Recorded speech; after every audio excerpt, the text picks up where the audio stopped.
This podcast is part of the Deluxe Edition Network. To find other great shows on the network, head over to deluxeeditionnetwork.com. That's deluxeeditionnetwork.com.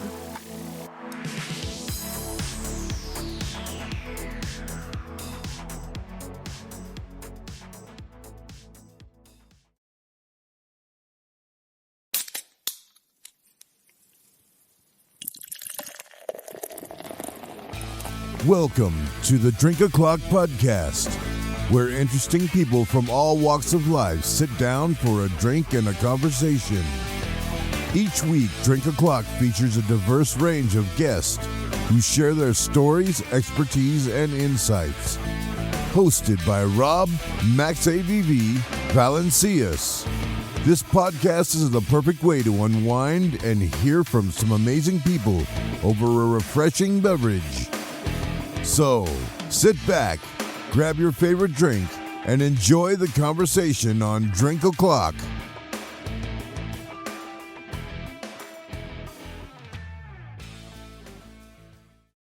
Welcome to the fucking podcast. I'm your host, Rob Valencias, and I got a great one. Today with me, I got Derick McDuff, and I'm excited. I know we were kind of going back and forth, and it's always nice to have a fellow nerd on the show. Hopefully you don't mind me calling Not at all. But, it's cool to be a nerd now, yeah. right? I mean, growing up in high school, I had to pretend like I didn't watch Dragon Ball Z when I got home. Now it's like, that's what everyone's like, yeah, fucking Dragon Ball Z. I'm like, oh man, I would have been so much cooler, if I was just born not, in the late 80s. But, So Derick, you're the host of the Underrated Movie Podcast. You're a writer for Watchmojo, and you got like a fucking handful of things that you're in. So, I want to start out by saying thanks for joining the show. I don't know if you're drinking. I am. I got a cider right here. Nice. Cheers. Why don't we start the show? Just introduce yourself a little bit about, kind of what you do. I mean, I was trying to check out, like, I listened to a couple episodes of your Underrated Movie Podcast. It was really cool. I tried to read some of your stuff on Watchmojo, but you have so much going on. Tell us. You're like a I don't want to say you're an entrepreneur in a lot of ways, right? But you're also you're all over the place with stuff, man. It's cool. You're just kicking out a ton of content. So talk to us a little bit about that. Yeah, thank you. Yeah, see, I mean, like you said, I try to be a bit of a Renaissance man and do a little bit of everything. Film criticism is the thing that I'm really big fan of. I love movies. And like you mentioned, the big thing that I do is the Underrated Movie Podcast, where every other Monday I talk about a underrated movie. So that's a lot of fun. I've been doing that for a few years now. I've had some really good discussions about some really interesting films that have been overlooked for one reason or the other. But yeah, I write all kinds of pop culture stuff over on Watchmojo, do the top 10 lists, if anyone's familiar, do video essays for them on a freelance basis. So movies, but also all kinds of pop culture stuff. And then I also just write film criticism for other places like, places like Film Threat, write about independent film, do independent film reviews over there. All kinds of stuff. Probably stretch myself a little too thin sometimes. I would probably pull back a little bit, because I have a day job too. And I try to have some kind of social life. But, don't we both? There's only so much you can do in any given day. Yeah, exactly. There's only so many hours to fill the day. But, I always find a way to do something. Well, let's talk about, growing up, because, I know as a fellow nerd, growing up, I don't know how old you are. Certainly you could say it if you like. I'm 37. I'm 34. But growing up, technically, I'm also from right the there. late 80s, very, very late 80s, August of '89, but still it counts. That counts, man. We're 80s babies, which I'm kind of proud of anymore. In the beginning, I was a little, a little. I don't want to say estranged. That's probably not the word, but now looking at like how things are, I'm really happy we grew up, because you got to kind of remember when we grew up, it was like in the age of didn't have cell phones to having cell phones. Like kids didn't have them, the parents kind of did. But the kids then started to get them. Like, I think I got mine when I was like 12 or 13. Maybe it was 13. But now, I mean, you fucking come out the womb and you got an iPad. Yeah. Like, you know, it's like I go to my fucking mom's house and my brother lives there with his fiance and their kid, and she's got she's 2 barely and has an iPad, and she just sits there like, chilled out. And I'm like, I can only imagine what it'd been like, you know, if we were growing up, what that shit was like. But talk a little bit about growing up and what got you into Marvel and movies and writing and all that. Well, first, I just want to say, like, I love the point you're making about, you know, how we grew up with technology, so we're in this weird kind of middle class where we learned of it, like, as it was coming out, so we're way more astute than our parents, but we didn't grow up with it, you know, and, like, it wasn't just a part of our lives for our entire life, like the generation behind us. And it reminds me of this great meme that I saw where it's like, it's really not fair that our generation has to both teach our parents and our children how to use printers. I thought that was pretty spot on. It's true, though. It's true. But dude, I was doing in that meeting I was telling you about today. So I'm a trainer for my job. I do a lot of training both internally and externally. So I travel and then I do stuff at work. But I was having to teach people, like, grown ass fucking like 40, 50, 60-year-olds how to use Control F to search for shit in a PDF today. Yeah. And, like, they're, like, mind blown. Then I was like, you know, you could just hit Windows Shift S to snip, because they had the snipper, like, pinned on their toolbar. And I'm like, you don't need to do that, man. Just fucking use this. And they're like, oh my God. And I'm like, I have an IT degree. I don't use it. You know, it's just kind of there. But, you know, it baffles me, some of the shit people just don't know, you know, and they're not even that much older. Yeah. You know, it might be 10, 15 years, but that's such a wild gap with us who are technically millennials, which is bullshit, by the way. I don't consider myself a millennial, but we're, you know, where we were to where we are, and just people just don't know shit about technology. It's mind-boggling to me. Yeah, honestly, the generations behind us, like, you know, my older sister's generation, like the Gen Xers and all them, they're just kind of like, well, whatever. They were too old to change. We were right exactly, like, our minds were still young when the world was changing and everything was happening. So we are much more, I think we're the most adaptable generation, because we've lived in both the not pre-technology, but the pre-internet world and the post-internet world. We didn't come up with it, but we kind of did. So yeah, we're very adaptable, I feel like. These people brought stapled printouts that they highlighted shit. And I'm like, what are you doing? Like, it's gonna take you like they're taking. I was assisting with, like, testing, and I'm like, it's gonna take you double, if not triple, the amount of time to take this test, because you don't, like, you're rifling through, and I'm like, I'm just sitting there and I'm like, I can't wait to go home and have a fucking drink. Right, no. I'm sorry. No, it's true. Everyone's like, it's not like the good old days. And, like, the good old days were pretty bad, but whatever. Things are more... Yeah, they weren't as cool as you remember. Yeah, and there's problems with the let's modern be world, honest. but, like, also, like, we could, like, things are just easier now. Like, it's nice, you know? Things are just more convenient. But yeah, to answer your question about, you know, how did I get into, like, the nerdy stuff and writing and, you know, like, Marvel, I was, back in the day, I watched the original Marvel Cinematic Universe, which was all the, like, TV shows that were on, like, Fox and WB and stuff like that, where, like, you would see Spider-Man would show up in an episode of the X-Men or something, or Captain America would be an episode of Spider-Man. That was, like, amazing. That I was just like, wow, there's this kind of, like, storytelling that is just, like, spread out, where, like, things can cross over. That blew my young mind when I was, like, a kid in the 90s watching all that stuff. But, you know, dude, those original cartoons are still to this day the all-time best after-school cartoons on the planet. You're talking the original Spider-Man, the original Batman, the original X-Men, which I actually still have on VHS, by nice. the way. What was the other one? So when they moved on to, like, was it Batman? There was a bunch of different iterations, yeah. Yeah, it was the future Batman. Oh, Batman with Beyond, the black suit and the red. with Will Friedle. Batman Beyond was fucking amazing. dude, like, just there's no other cartoons, in my opinion, that hit on like the adult shit that those cartoons hit on that they could never get away with now, unless it's on Adult Swim.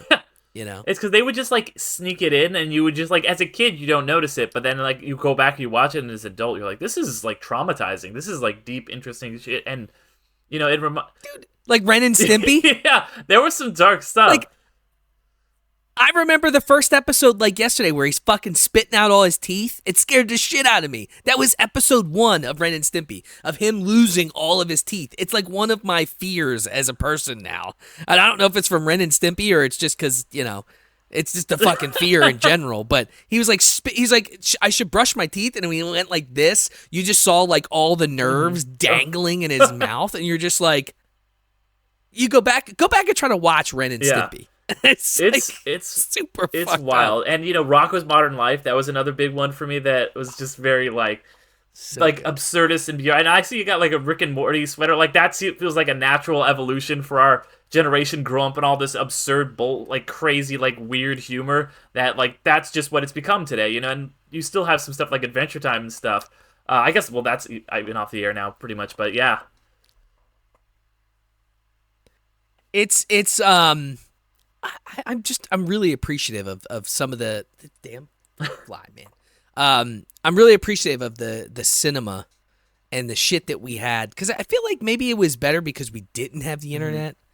Like, they had to come out with some pretty like good shit, and I don't know, man. I just feel like a lot of stuff is sheltered now. The way things are in terms of what you're watching from like cartoons, like even shows like the original Power Rangers, dude. Like, they went over some pretty crazy stuff, but at the same time, like, Power Rangers is kind of wild because they took Power Rangers from Japan, right? And you know, the original fucking storyline for Power Rangers was way darker. Like the Green Ranger saga, like, he was like a ghost and he was dead in like the Japanese version. And they definitely like feathered it up for Americans. But like, that's like the original Power Rangers were like one of my all-time fucking favorite shows. I still need to go back. I know they did a movie and shit on Netflix and they kind of updated stuff, but like Rick and Morty, dude, Rick and Morty, me and my fiance, it's like one of our favorite shows to watch. Yeah. I don't know. Do you watch it? I've watched the last couple seasons. I watched the first few seasons. But yeah, it's a really smart show. I'm a big fan of Dan Harmon. Community is one of my all-time favorite shows. I love everything that is involved in that kind of like orbit, like Arrested Development. You know, I know Harmon wasn't involved in that one, but like, it's a lot of those writers who are all like friends and they all work on the same kind of stuff. So I think like, yeah, that's really a extension of the things that, you know, we used to work on. And they talk about how nostalgia works in like 30-year loops because people like you and I are now people our age are getting into creative positions. That's why that Netflix Power Rangers special exists, because the kids who grew up on Power Rangers and grew up watching that shit are like, cool, now I am like a director or a producer or whatever it is. They're in their 30s, they're in their 40s, whatever. They're like, cool, I can just make this thing that meant a lot to me as a kid. It's the same reason why when we were kids in the 90s, they were like all these throwbacks to the 70s and bell bottoms and shit. And now it's just, we're getting the same stuff with the 90s and early 2000s. Yeah. I mean, Rick and Morty is like, it's an interesting cartoon. But I will say this, you know, Justin Roiland? Oh, yeah. The show was weird because, look, I know he did some fucked up shit. Real creep. Not a good dude. Not a good dude. He's not a good guy. He's always not been a good guy. And you, dude, the articles about him were fucking. Did you read some of that shit? Like, he didn't want to deal with the people in the show, so he would use like a robot, like a drone, to sit in meetings because he didn't want to deal with it. He would bring hookers into the office that he was banging. Like, he did some crazy shit, and like, I get why they kicked him off. But the show this season, it was the first season without him. It didn't have some of the pizzazz. Although I will say the people they picked 2 separate people to do the voices. It's really hard to tell that they're not him. They did a really good job recasting him. Creation-wise, though, There was one or two of the 10 that were like, oh, okay, these are really good episodes.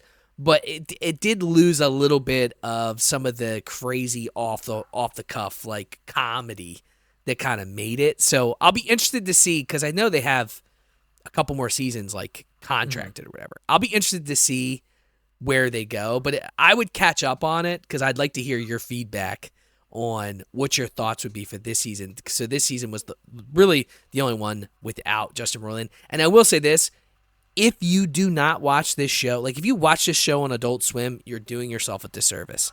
Go buy it for $20 or $25 on Amazon. It's got to be uncensored. The show is 10 times more funnier if it's uncensored. I mean, most things are, right? Uncensored. But specifically, them dropping the F-bomb and all the shit, you have to watch it uncensored. It's just weird without it. Okay, that's interesting. I'll have to check it out.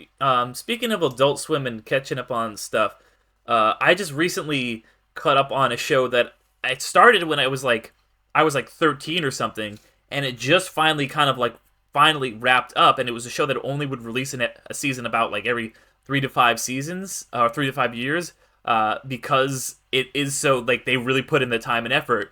Did you ever watch The Venture Brothers?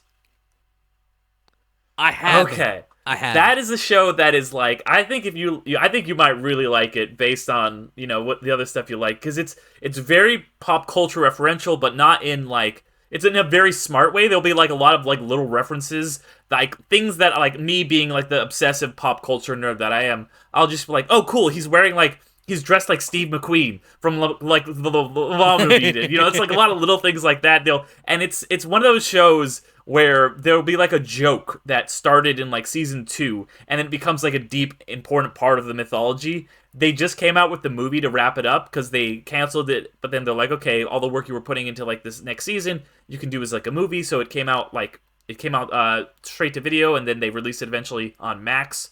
And don't just watch the movie. You got to kind of like watch the whole thing, because it's like the most impenetrable thing, because it's just like built on years and years of mythology. But I do love that kind of storytelling. What's it about? It's kind of like a farce of like this 60s era like TV shows, like Hanna-Barbera stuff, like the Rusty, because it's this guy Rusty Venture who's like a scientist, and he's kind of like he's like a grown-up version of like a Johnny Quest, essentially, although Johnny Quest is a character on the show also. And then it's about like his sons, who are the quote-unquote Venture Brothers, and they're just kind of these two dweebs, and they have this bodyguard, Brock Sampson, who's voiced by Patrick Warburton, who's just the best. People don't know Patrick Warburton. He's Gronk. He's got a deep, great voice. That guy. So is he the one that does Joe? Yes, Family that Guy? same guy. So it's just very it's very kind of like taking the piss out of like those like 60s cartoons. It's got that retro futurism vibe, kind of like The Incredibles, but in a really like not cynical, but just kind of like a way that is really commenting on the future we thought was going to happen that did not happen at all. That's awesome. See, I need to. We're like, it's wild to think, right? And maybe this is like a show about reminiscing, but like growing up, right? We didn't have all the content that we have now. Like nowhere near it. Like for me to load a picture on my computer, it took minutes. Right? Like, you remember just, like, watching it load. You're just like, all right, come on. All right, cool. Next picture. You're just watching it load. And now, like, we're so fucking spoiled. Like, just Netflix alone has hundreds of fucking things that you could just go down a fucking, like, rabbit hole, right? And I have 19 streaming services because I get it free over here. I pay $4 here. I get it free here, but I'm paying over here. And it's like I'm sitting here and I'm like, man, what am I gonna watch? I don't have anything to watch. I have hundreds of fucking things to watch. I don't want to watch. And yeah, not only is there like endless streaming services and stuff. There's also like YouTube and TikTok, and like, because part of that is just like that studios are just like making so much more stuff now. Like I looked at I was like looking at Letterboxd the other day, and I looked at like the movies made in the 80s and then the movies made in like, I think it was like 2019 or something, and there was more movies made in just 1 year than like the entire 80s. So there's just so much more stuff. But it's also the democratization of content, and how like people like you and me, like we could just make this podcast. There was no way for us to like shoot video and audio and just put it out to the people. You just couldn't do that. Those tools were not available. Digital filmmaking did not exist. Computers, internet, that was not there. But now there's all these ways that people who are just normal people with a small money of investment, or even sometimes no money, can put like things out into the world, and people just can consume them, which is pretty amazing in my opinion. It's fucking wild to me. And I'll tell you, like, the one thing that growing up, and I've talked about this before on my podcast, but like all young guys, not girls so much, all young guys, they love to cheat, right? They love to cheat at video games. I don't know why. It's like a guy thing, I worked at GameStop for many years, and the kids would come in, they want the game. Well, I didn't sell Game Genie as much. That was before my time, but it was whatever the predecessor, or the who preceded was it Game Shark? Game Genie. I think it was something else. What came after Game Genie? It was something else, man.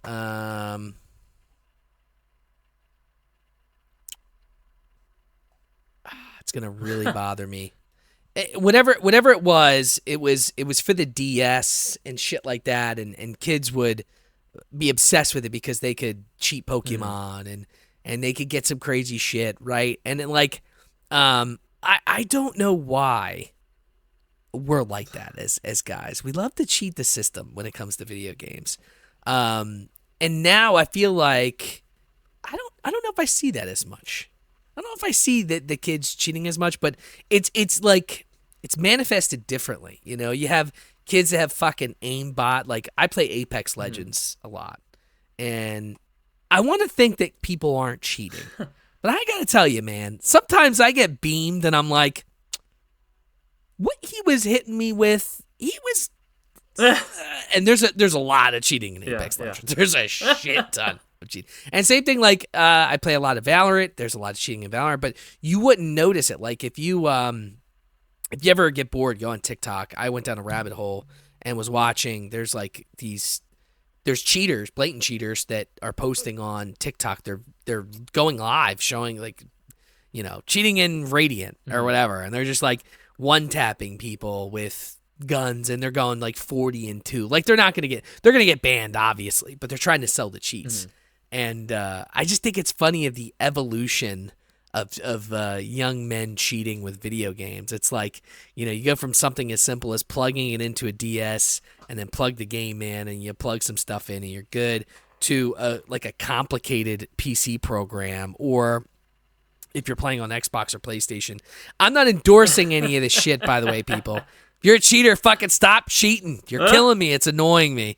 But it's wild how they have like controllers or attachments to controllers that allow you to like mod them to a point where you can cheat with it, and it's just the evolution of cheating is crazy. Yeah, it's interesting because I'm a big video game person, not as much as I used to be, but definitely like growing up I was really into games, and like I don't know, I've never been and I'm not trying to like sound like high minded or anything, but like I've never been like a big cheater. Like, I've always been like, because it's just because I feel like I'm just like, I have to do this. Like, it's like, for me, when I get something and I do it like the right way, I just feel that like sense of pride and honor. Like you mentioned Pokemon, and like I still play Pokemon, and if I just hack the game and get like all the Pokemon, it's like, cool, okay, great. But like when I actually like go out there and like catch them myself and like grind and look for the Pokemon for hours, and I finally find a shiny, rare, whatever, I'm just like, it's like such a like a feeling of accomplishment for me. And I also think too, maybe part of that, it's like I don't play a lot of online stuff. I play a lot of single player stuff. So I don't go online and play games online. That's just never been my thing. And because I am very competitive, like in person. I love to like play Mario Party, or like LAN parties, and Halo back in the day was the absolute shit. but I kind of like love to be the. Oh, dude, we play a ton of Mario Party here. Me and the fiance, and we're both super competitive. But we have a drinking game. Okay. So before you go into what you're talking about, let me tell you. About the let me hear it. game, okay, so if you ever wanna get fucked up playing Mario Party. All right. Now, we did this together, but she's really good at creating drinking games out of just anything. But so here's the thing. So if you're, and it depends on what Mario Party on the Switch you're playing. So we like the original. I think it's just Super Mario Party. It's not the newest one, which was like the collection of old school games from the GameCube and stuff like that. We like the older one. It's a little bit more interactive with the games. So anything you roll is a sip. All right. Now, it doesn't count your buddies or allies, because you can get allies up to 4 allies. It doesn't count their roll, and it doesn't count your mushrooms or things like that. Okay, so it's fair. It's basically based on your dice. So it's depending on what character you play. If you play Bowser, you can get up to 10. It's a little rough, right? If you lose coins, it's whatever coins you lost. So if you land on a red space, it's 3 or 6, depending on where you are in the game. You also lose coins you also have to drink or lose coins. I guess it's coincided with, all right, so it's the red spots. It's also if someone takes coins from you, so they can steal coins from you at that one spot on the map. And then if you lose a game, you have to drink 3. All right. So it's pretty simple. Pretty simple. The most you drink, though, is between the stars and the stealing of stars. So stars is 10. If you get a star, you don't have to drink 10. But if any character gets a star, whether it's computer or you gotta drink 10. Okay. And if someone steals, like if I want to steal a star from you, it's 30 coins. I have to drink 30. Okay. Wow. But we've substituted. Baby's like, oh, wow. So now here's the caveat to that. You can, if you don't want to drink 30 sips, you can take a shot. Okay. All right. That would probably be the route that I would take. I'd be like, I love shots. So. So we'll roll out. I'll have a bottle of Fireball in front of us if we want to take a shot instead. But so needless to say, we always play 20 turns. That's you got to go 20. You have to go 20, right? I mean, it's silly to do anything else. And we normally get drunk after we play one. It's normally a hungover morning the next morning because it's rough. But those are the drinking rules we have, and we feel that we've honed in on, and it still reminds me of COVID because that game came out around COVID, and I got a Switch like 3 months before everything shut down, or 2 months before everything shut down, and we played that and Mario Kart every day, literally every day. It got us through COVID. Honestly, it was one of the better like gaming purchases because it was something like she's not the biggest gamer, and it was something that me and her could do together after I was, I clock out at 5 o'clock. I didn't have to drive anywhere because I work from home. So I'd make dinner and we would game for a couple hours, and it was a lot of fun. And dude, I miss working from home. It was great. Yeah. I don't know what you did then, but it was obviously the shitty part was COVID, but I never spent so much time with her and my dogs and my family and got to just like hang out. And I feel like I was less stressed, if that makes sense. Yeah, no, I mean, there's like, it sounds kind of shitty to say, but I do miss, sometimes there's some parts of lockdown that I do miss a little bit. Just like it's like, cool. Don't have to worry about social interactions for a little while. Just gonna like hang out. Just, I had, and it's funny because like when it first started, when like lockdown first happened and we were like, nobody really knew what was going on or anything. And I was just like, all right, cool. Now that like I'm going to be isolated for a while, I'm not going to have any real contact with the outside world. I'm just going to be sitting here, do my own thing. I'm going to have so much more time to write. And then I was like, that is the plot of The Shining. So He's gonna like, hey! Yeah, I did go a little bit jumping through his bathroom Yeah, door. I did go a little bit crazy. I didn't like murder my roommate or anything, luckily. But Are you looking for a place for all things horror and don't know where to go? Well, you've came to the right place, my friend. We are the Graveyard Club podcast. For all your horror needs, visit us on YouTube and Spotify, and you can follow us over on Instagram at the Graveyard Club Pod. See you there. Ciao.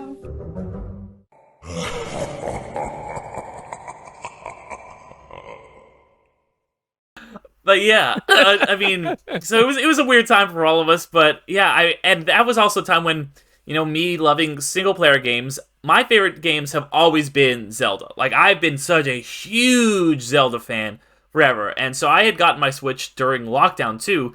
Like, once the run on them was over, I finally was able to track one down, and I just played some Breath of the Wild for just like nonstop. Like, that's all I was doing for like a solid couple months, and then that repeated again when Tears of the Kingdom came out, those are two of the greatest games ever made. Like, let me tell you, like, people like to talk about how, like, gaming's all online now and stuff like that, but, like, those games and just the crazy just amount of, like, things you can do in them, the insane open world, and just the plot and everything else in those games. Are you a Zelda guy at all? Now, I might be, because after you just explained that, I've been told that I need to play them. I will tell you this, my all-time favorite Zelda, this is going to make me sound old as fuck, it was a Game Boy Zelda, and it was called Seasons of Ages. Oracle of Ages and Oracle of Seasons, yeah. Oracle of Ages and Seasons, yeah. And they were two of my all-time favorite Zelda games. I played them nonstop. Fucking loved playing them. I think at the time, I don't remember what I had. I think it was a Game Boy Advance is what I was playing them on. But I have not played the two new ones, and I feel like I know that I should at some point play them. But I will tell you, my all-time favorite role-playing game of all time is Star Wars Knights of the Old Republic. Oh, okay, yeah. KOTOR, that's good stuff. I played a little bit of that one. I never really played. I played it was like one of the Jedi. It was one of the Star Wars games it was like PC or something. It was like with like the guy Kyle Katarn was in it. It was like about the New Republic or something like that. I wish I could remember what it was called, but it was a pretty sick game. But yeah, like the Seasons games and the Oracle games are play great KOTOR. Play KOTOR, okay. Please. Okay. Like, just play it 50%. Like, halfway through the game is one of the biggest, in my opinion, and maybe we can have like a top 5 or 10 of this. You let me know. I'll come on your show. We'll do it. Plot twists of all time is in KOTOR. It's halfway through the game. I it's know not the at twist. the end. I've heard the twist. I know what it is. Yeah, you know the twist. Yeah. Hands down, one of the biggest. Like I remember to this day, I had just graduated high school. I was maybe 19 or 20. And, I think I talked about this before on here, but a guy at GameStop talked me into buying it. He literally told me, if you don't buy this, and if you buy this and you don't like it, I'll buy it back from you. I already own it, but I'm telling you, this is one of the best games ever made. And I had just gotten an Xbox. I'm like, all right, man. I only played sports games at the time. I couldn't stop. I played 8 to 9 hours a day. And then I'd go to work, come back, I'd play the game until midnight, go to sleep, go to work. Like, it was, I just couldn't stop playing it. It was so fucking good. And the storyline, and when I got to the middle, and I always like playing evil as a Star Wars game. I like playing Sith. I don't know why. So, it was just, there's nothing, like, to this day, I feel like, that has thrown me for that big a loop in the gaming universe to this day. That middle of the thing, and I'm just like, I'm sitting there, I had to pause the game. I'm like, what just fucking happened? And I just, do you have any gaming moments like that? Oh man, and like that's what's so interesting about video games is like, it that now, like, days or even like the past 30 years, that they can really be these great iconic like the stories are so engaging, and because you, in a way that like not like a movie or even like a novel wouldn't do, you get pulled into it since you're actually playing with it. They can have that special effect, and I think honestly, one that really got me was Pokemon Black and White. If you ever played those games, like I'm big, like I said, Pokemon fan, and the storyline of Black and White, they were just taking some huge risks, and I know they didn't pay off for everyone, but they really paid off for me.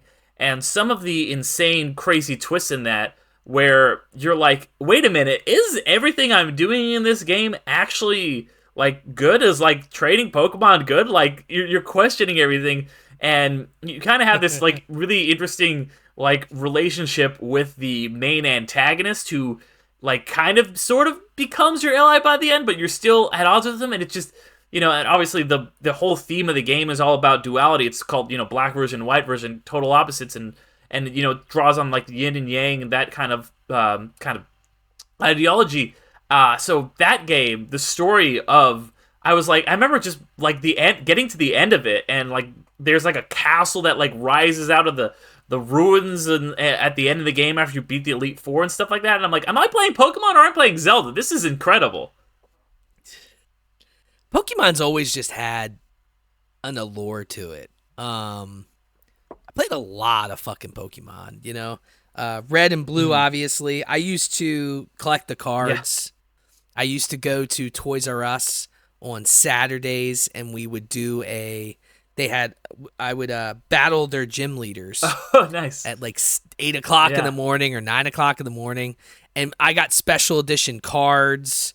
It was a cool thing, man, collecting the Pokemon cards and then playing the games. And it's just, I feel like that's kind of lost today.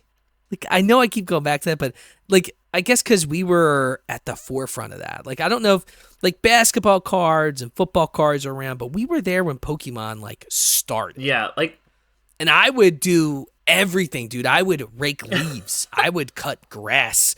I would do whatever I could to get money so that on Saturday mornings I could fucking go to Toys R Us and I could buy some packs of cards. And if I still had those fucking cards, man, they'd be worth boatloads of fucking money. So I'm an idiot.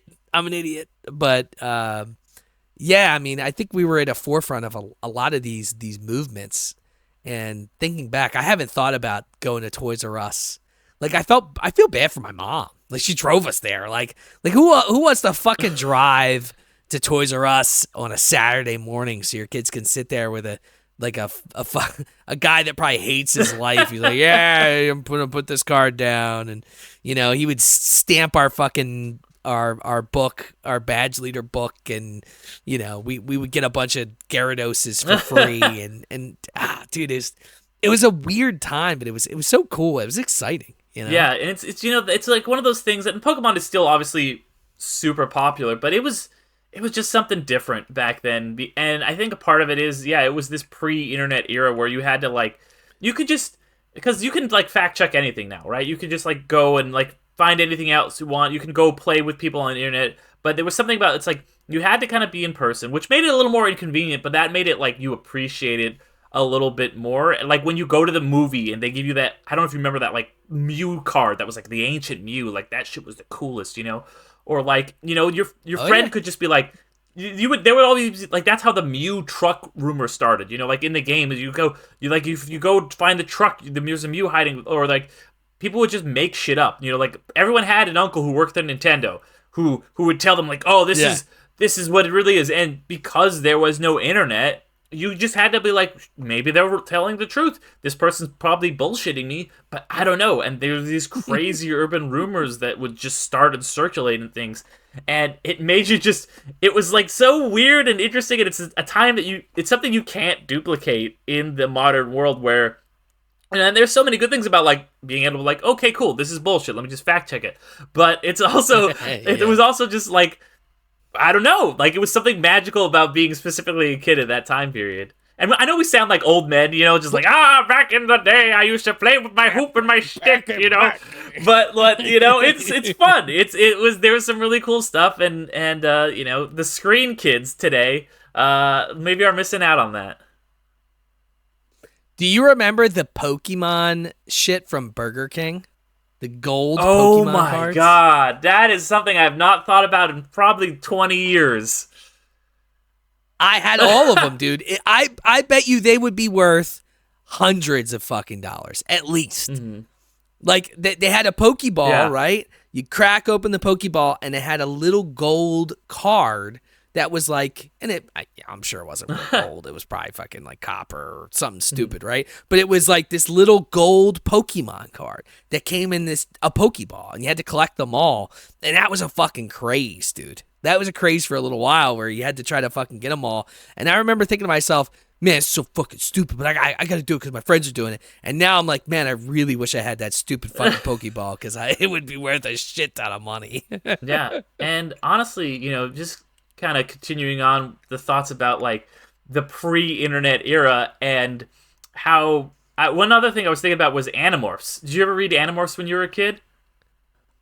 I read I was obsessed with that book. Okay. Loved that book. So, like, that's one thing, too. It's like, unless somebody went on, like, TV and made a huge stink about, like, Batman Returns or something, because there was no internet, because there wasn't communication, you just kind of had to, like, look at something, and your parents could look at, like, okay, cool, this is, like, a book about, like, kids turning into animals. Go ahead and read this, Derek, And then I would read it, and I'd be like, this is the most messed up David Cronenberg shit about like body transformations and dysmorphia and like aliens that crawl into your brain. You have to like watch as a prisoner in your own body and then I remember the last book, like one of the the Yerks. Oh my god, the Yerks. And then like Jake gets put on trial for war crimes in the last one, and it's just like so it's like war crimes for kids, and it just teaches you about like, and it's like, okay, cool, this is a book about animals, and it's like, actually the horrors of war never stop, and everything will destroy you, and the world is a terrible place, and we're all victims, and you're just like, what the fuck? And like, honestly,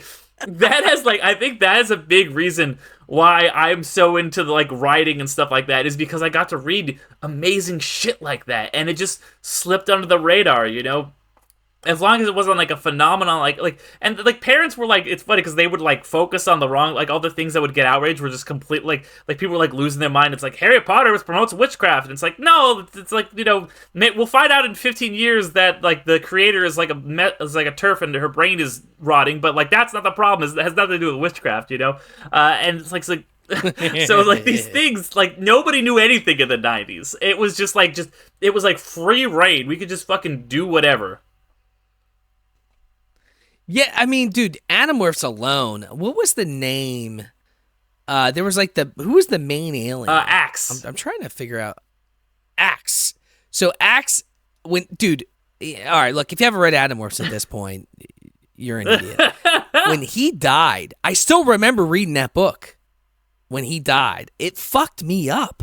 Oh, yeah, because what was it like? You talking about like the guy who like in the first one who gives them the powers or whatever, or they're like ally. It was the guy. I think it was Axe that was with them for like a long time. He was with them for that was Axe, like the longest time, and it was like, it wasn't the last book. It was definitely a couple before the last book where I don't know. I don't even remember this scenario, dude. It was so long ago when I read this, but they were in a fight, whatever. And he ends up getting killed, or he's like dying, and he's like doing his last breath type of shit. And like, I wanted to cry. Yeah, I wanted to cry. And like, there's not many books that have moved me. Like, I've read a lot of books. If you don't read, like, I listen to audiobooks now because I drive a lot. But if you don't like, I feel like if you don't stimulate that part of your brain, you really should, because the imagination is a wild place. Like, I could read a book, you could read the same book, and we could both have totally different perceptions of that reality, but it's the same book. And it's wild to think that that's how that is. But when you're and you're a writer, right? It's like that's when you do a good job of actually writing out the storyline and the universe, is that we can have totally different perceptions of the reality, but we come to the same conclusion when big things happen.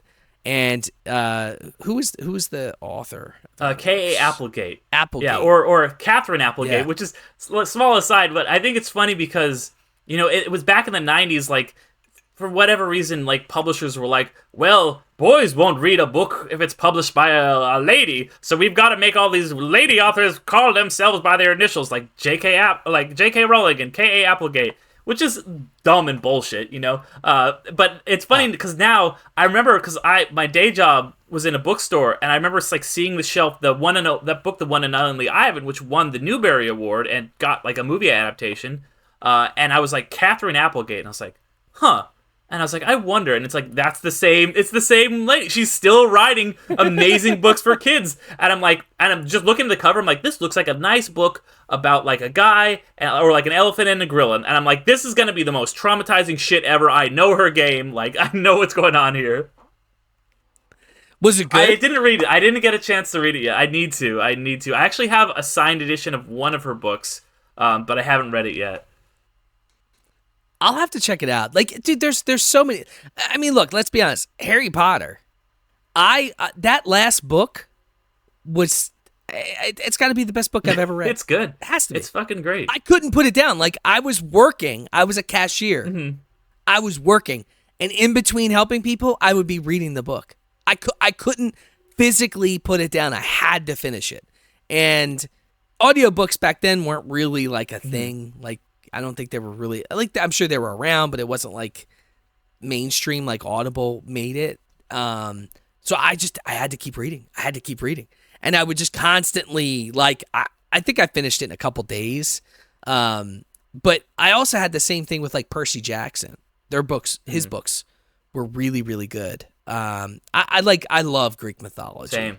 And what he did with a lot of the gods. And right now I'm listening to the adaptation of American Gods. Oh, Neil Gaiman, yeah. His dramatized version. So they have like different actors for the voices. And it's really good, man. And that was written in, the early to mid 90s. Yeah, something like that. So, they talk a lot about fucking smoking in planes and smoking cigs and shit. And it's funny he's like, I gotta look for a payphone and just like certain shit like that it's kind of funny to kind of reminisce about. But there's just certain series, man, that like I'm not one to like go reread things. I'm kind of a one and doneer. If it's like a comedy and I'm just sitting there cycling through the TV, I can do it. But if I know the plot twist, it ruins it a little bit. So I can't reread or rewatch things constantly. I think I could go back and play Knights of the Republic, though. I feel like I could go back and do that and really enjoy it. I really wanted them to do a remake. And I gotta replay. I have Pokemon, one of the newest ones for Switch. I played it for like 5 minutes. They're not great. They're not with great, that shit, man. The new ones, like, they're still Pokemon. But like, I think the problem with Pokemon is that unlike Zelda, which like Zelda games are famous for getting delayed a shit ton, like it's because they're like, well, we need to put more time into this. We need to put more effort into this. This needs a little bit more development, and they can take their time, and then the game will come out and it'll be perfection. But with Pokemon, they can't really do that because, like, Pokemon's like a victim of its own like success and popularity because the Pokemon, like, the game has to come out on a certain day at a certain time, and they can't delay it because it's like, well, the cards are coming out on the same, like, the cards that feature all these Pokemon are coming out. The show that, like, ties into, like, that has, like, these characters that show up in the games are all coming out. So everything has to tie in, and so it's just, like, there's so much, like, video games are famous for crunch. There's so much crunch on Pokemon, and it just, I don't know, like, it feels like a game where they're just, it's like, they're kind of confined by the plot that they set up 25 years ago. They're like, we just got to keep doing the same kind of structure, and they will tweak it here and tweak it there, and then they'll be like, it's open world, but it's like, I don't know, like it's not. Yeah, it's still it's pretty disappointing the last couple. I think too, like, them Pokemon, like, Gotta Catch 'Em All is such a cool concept. But then they keep introducing more and more Pokemon, and in the early days that was easy. You just like have a sprite art that is the Pokemon. But now that it's like 3D and you have to have like all of these different like animation models, and they all have to like do certain things when they attack. It can't just be like, here's like a fire that comes across the screen. It's got to be like them doing some kind of move. You've got to have all these different models, and they all have to have like 64 different attack animations. It's so much work that they have to do, and I honestly think like those games were just the best when they were 2D. It's one of those things where the limitations actually made the game so much better.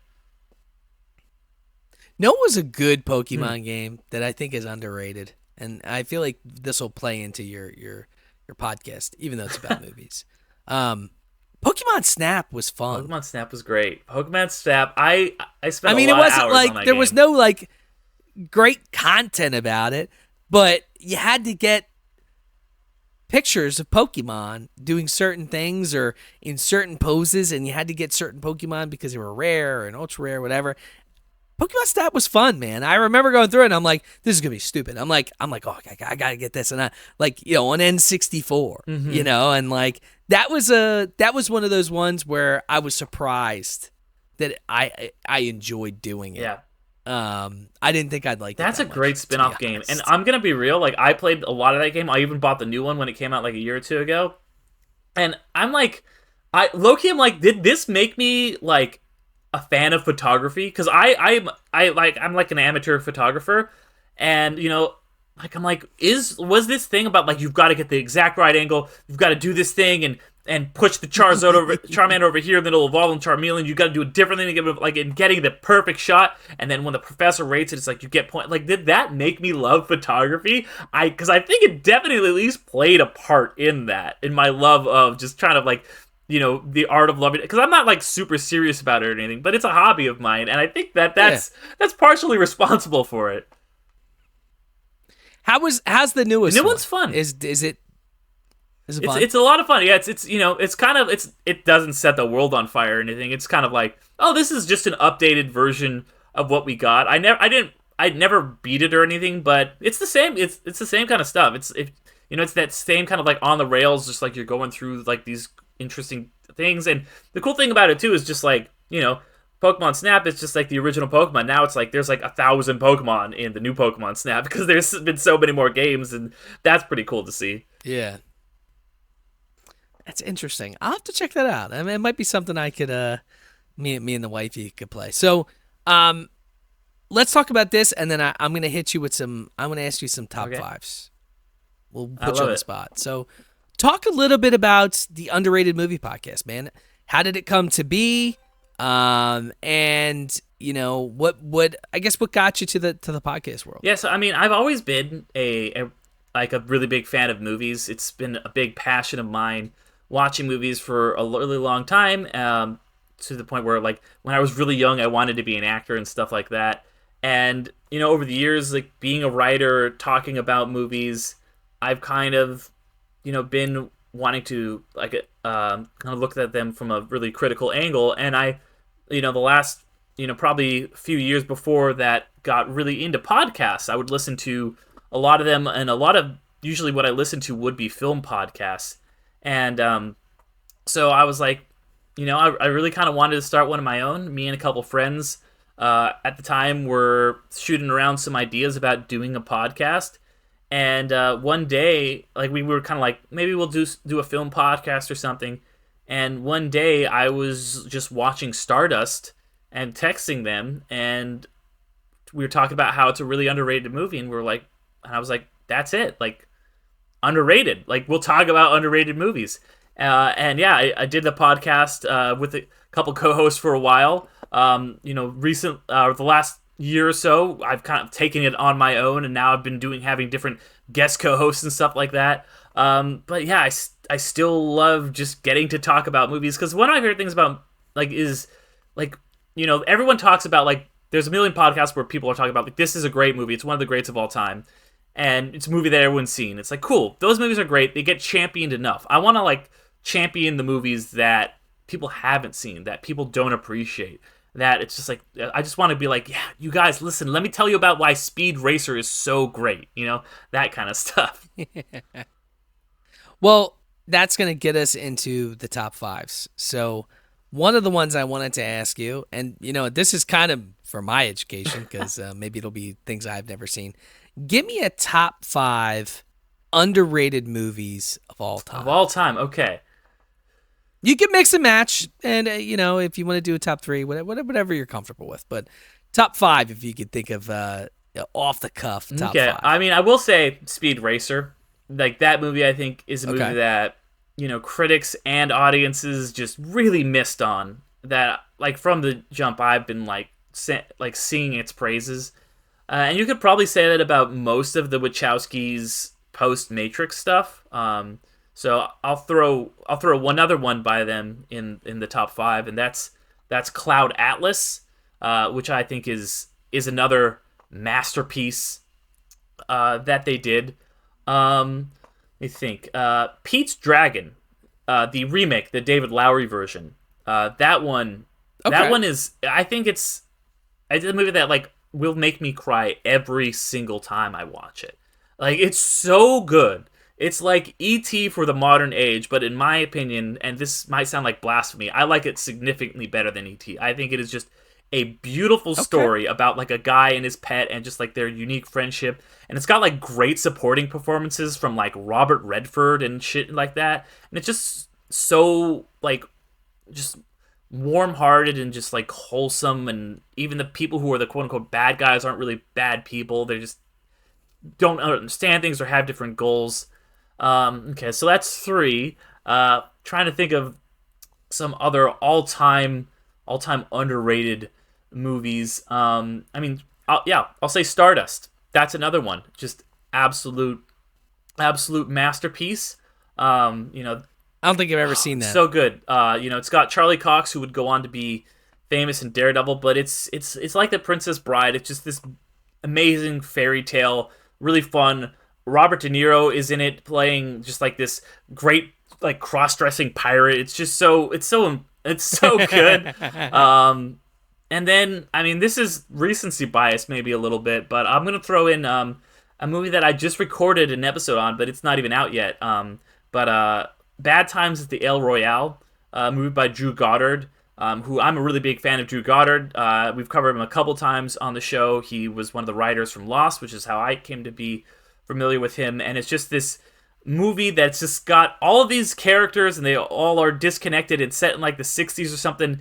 And it's one of those movies where you just get pieces of information just slowly given to you, and you're like, who are all these people? Why are they all here? What is the story of this place? And by the end of it, it's slowly but surely just draws you in. And the end, it ends this insane crescendo where all these different, some people like to call it, I guess, hyperlink cinema, where you have all these different unconnected characters get drawn together into one big plot. I'll throw out those are. I mean, that if given a different day, if I had more time to think about it, I might come up with a different 5. But that's my top 5 list off the cuff. So, did you like the ending of Lost? I was a big Lost fan. I'm a really big Lost fan. I think the ending of Lost was perfect. I would not change a thing. I think that it was... Here's where we disagree. And I know, that's the thing. I know I disagree with a lot of people on this, but I'm like... Everything that was like set up... and I know people like to say, oh, they didn't answer all these mysteries, blah, blah, blah, blah, blah. And first of all, I would say, like, the show... I don't think, for me, shouldn't have been really about the mysteries. And I think to the point where Damon Lindelof's next show, specifically, The Leftovers, specifically like made it like the mystery at the center of this does not matter, and he even put in the theme song, Let the Mystery Be. However, I think you actually can figure out all the answers to all the mysteries. I think that all the answers are there in the text of the show. But that's not really what the show is about. The show is really about these connections that these people made in the same kind of way that happened with Bad Times at the El Royale. It's all of these people, and that emotional finale was just so... And I won't spoil it for anybody who was listening who hasn't seen it, because I think everyone should go and watch all 6 seasons of Lost, because it's a perfect show in my opinion. Oh, it's an incredible show. It's an incredible show. I think the end was a cop-out. That's how I feel. But I watched the end with one of my best friends who was big into Lost, and he felt the same way. But, I mean, it doesn't change the fact that I still think it's a top 5 show of all time. I just, I know a lot of these guys are put to the gun, and, there's certain things they gotta, like, it wasn't as bad as Game of Thrones. See, that's the thing. Game of Thrones I think that people have come around to the ending of Lost since Game of Thrones. I really do. Yeah. Yeah, I think it took a lot of people off the hook. Like, I get that they tried to speed up. They tried to, I guess, speed up the end. But the first like 2 or 3 episodes were great, and then it just, I don't know what I think they were just throwing darts at a dartboard with ideas, and that's what they like. It was just, I felt stupid for watching the fucking show.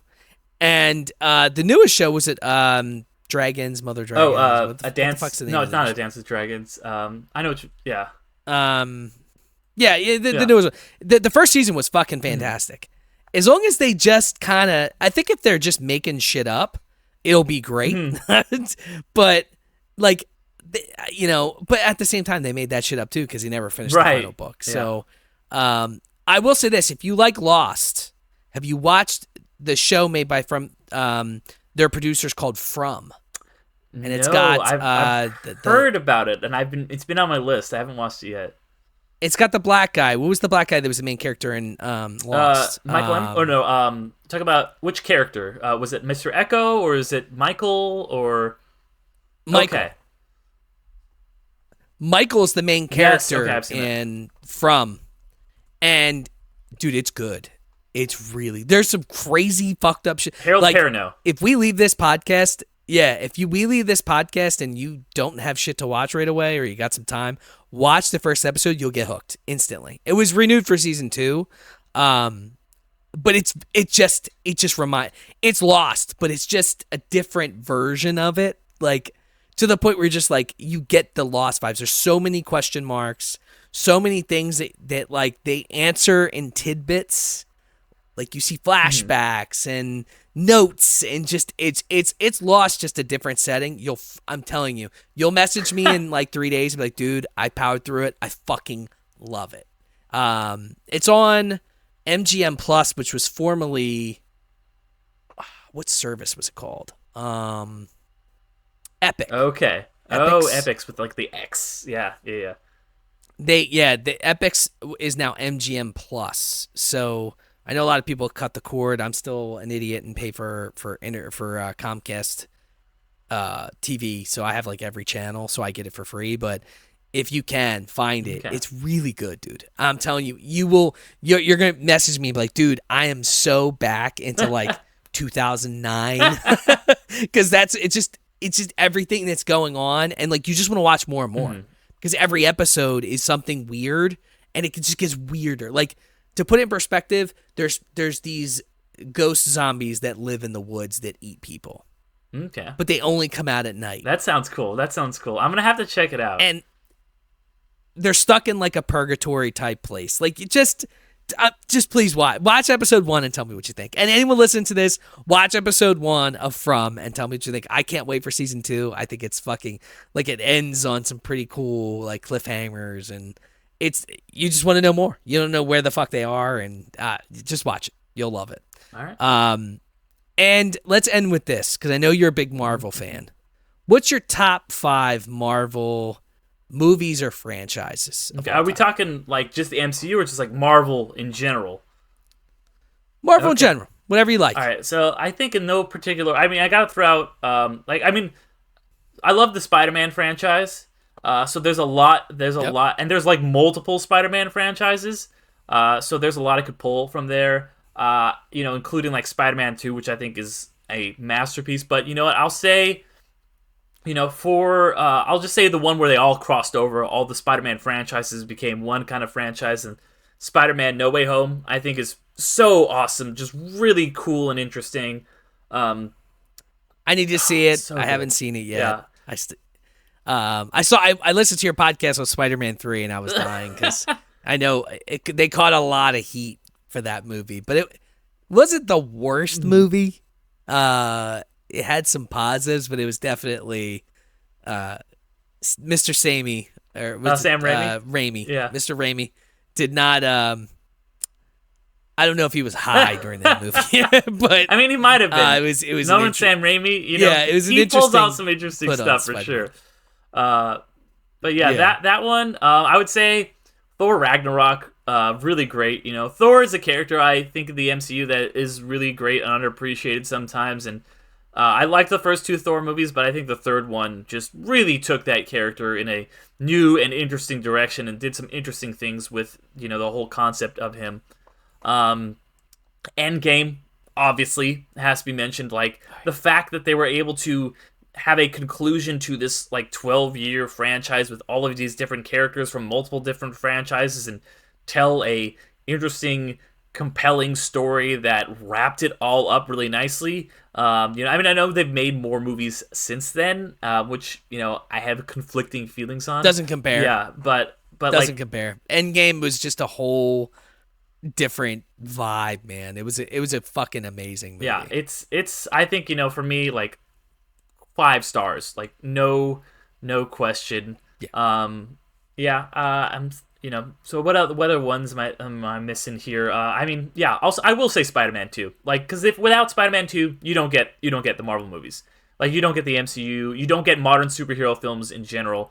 Just, because there were superhero movies before that, but they were always kind of campy and they were always kind of embarrassed to be superhero films. Like the X-Men film, which came out a couple years before, they were like, we've got to wear black suits and like make fun of the yellow spandex we make, Spider-Man 2 just was like, we're just going to wholeheartedly endorse and love like what this movie is and the character that this movie is portraying. So I think Spider-Man 2, another like all-time great. And then what else? Honestly, it's like tough because like I've got one more slot, and there's so many good ones. I know it's to always choose tough.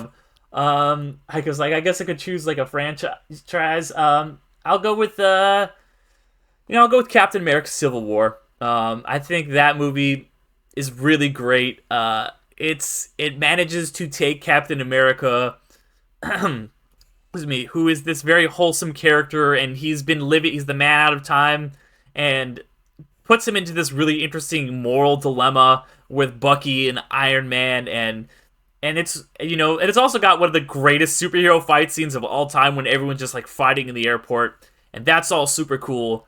True. But then just like, I'm going to bring it to second back to Lost, I love the emotional finale for the characters. That's what really does it for me. More than like the cool fight scenes, more than like Darren Zemo's plan. It's just like the way that you have Captain America, you have Iron Man, and there are these two characters who have fundamentally different ideologies, and the way that at the end they have to kind of clash, and Captain America just choosing to kind of, protect Bucky. He protect his friend from this other friend of his. I think it really worked for me. Just really great movie all the way around. Oh, I couldn't agree. I think Captain America is probably one of the better MCU franchises, which if you don't see them, you kind of think of Captain America as like the poster boy, and it's like, But if you actually watch the movies, they did a really good job with that. I will tell you, and you can if you have something in mind, you can chime in. The one MCU movie that I know will never happen because they're owned by Disney now that I'd love to see is Marvel Zombies. Well, they made the episode of What If where they'd had the Marvel Zombies, which is pretty cool. And they've been talking about maybe doing a spin-off of that, which would be really interesting. Dude, was one of the best comic series that I read that I just really enjoyed because it was so outlandish. Galactus shows up and everyone's a fucking zombie and they're eating. Yeah.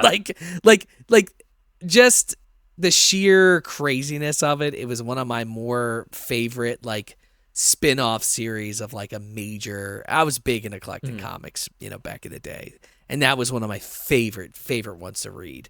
And there was many different. There was I think 3 or 4 different iterations of Marvel Zombies where they just somehow still kind of went into it, and it was really cool how they do it. But obviously with Disney owning things, it tends to screw shit up. But look, man, I mean, this was great. I love reminiscing and talking about nerdy shit. So tell everybody where they can find your content, and we'll end it there. Yeah, thank you. Thank you again for having me. I had an absolute blast reminiscing. But yeah, you can find Underrated on however you're listening to this podcast. We're on all the podcast apps, YouTube, Spotify, Apple, all that good stuff. Just look up Underrated Movie Podcast and we'll come right up. Also on all the social medias. So if you want to follow Underrated Movie Podcast on Instagram, Facebook, all that, Threads, not really on X anymore because it's kind of falling apart. But and then also have a Patreon if anybody's interested. Patreon.com/Underrated Movie Podcast, where there's a bunch of bonus stuff. You can sign up for as little as $1 a month to get some bonus episodes and stuff. But yeah, Underrated Movie Podcast everywhere. Awesome, dude. Well, look, I appreciate you hopping on. My podcast is on everywhere you can listen to podcasts. As socials, I'm on everything. It's Drink O'Clock Pod or Drink O'Clock.